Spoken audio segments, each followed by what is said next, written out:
I just remember going to Manhattan and visiting my grandparents' house. And I just remember my father taking me to get some ice cream. My favorite ice cream cone with sprinkles, put me on his shoulders. And I'm just so excited to just see him. And I remember going into the home and my parents having a huge argument.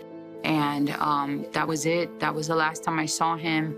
And I just remember staring out of the window and just being so heartbroken because it was very close to Christmas. I was 6 years old. I never saw my dad again. When her parents divorced, Genesis Rose's life took a dark turn. Her mother remarried and began practicing occult rituals. Genesis was often required to join them. They would go to these witch doctors and go to these places that I just knew were dark, crazy things. There would be times that we would find things in my mom's refrigerator, like jars full of names, and I would wake up to spirits riding my chest. I couldn't say a word, I couldn't breathe, I couldn't move, I couldn't talk. And it was so vivid. I would see demonic spirits.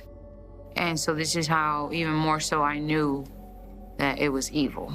I was open to sex, perversion, molestation, drugs, smoking. Her conflicts with her mom drove her out of the house and into dangerous situations.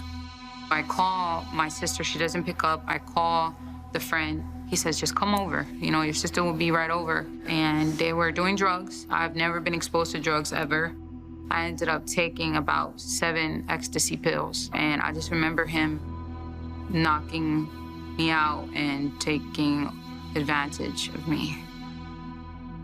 Her mother kicked her out of the house several times for not contributing enough financially.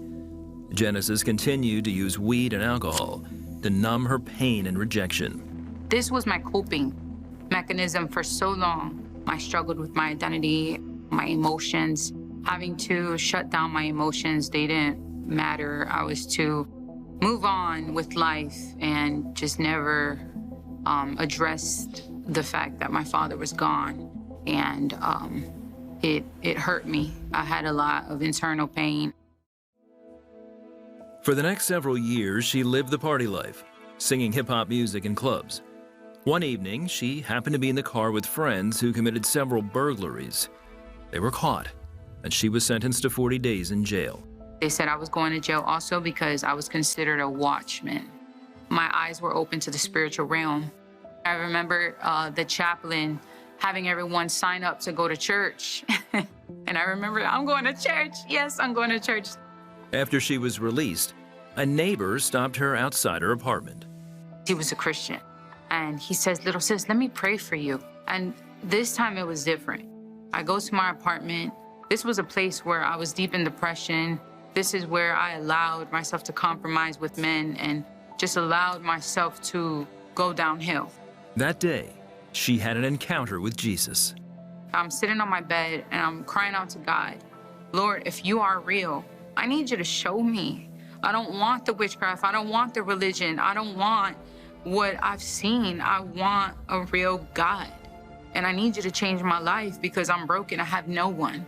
And I heard deeply into my heart and in my mind, God giving me instruction to get rid of everything in my home that did not honor him, because the Lord told me that there were spirits attached to those things. Later, Genesis planned to go to a local church.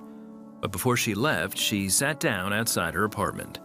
I started actually letting him know all of my pain and letting it out, the bitterness, the unforgiveness, telling him how alone I felt, how depressed I felt, how worthless I felt, and I needed him to transform my life. I wanted him to deliver me from these principalities that have kept me in bondage. I want to change, God, but I can't do it alone. That very week, I was set free. I realized there is a God, and he is real. Today, she is still singing, but not in the clubs. She and her husband write and perform Christian rap to minister to young people. And so now my giftings are being poured out for the kingdom of God and for the glorification of Christ. After she received Christ into her life, she also changed her name. When I gave my life to Jesus, the Lord gave me a nickname, Genesis Rose.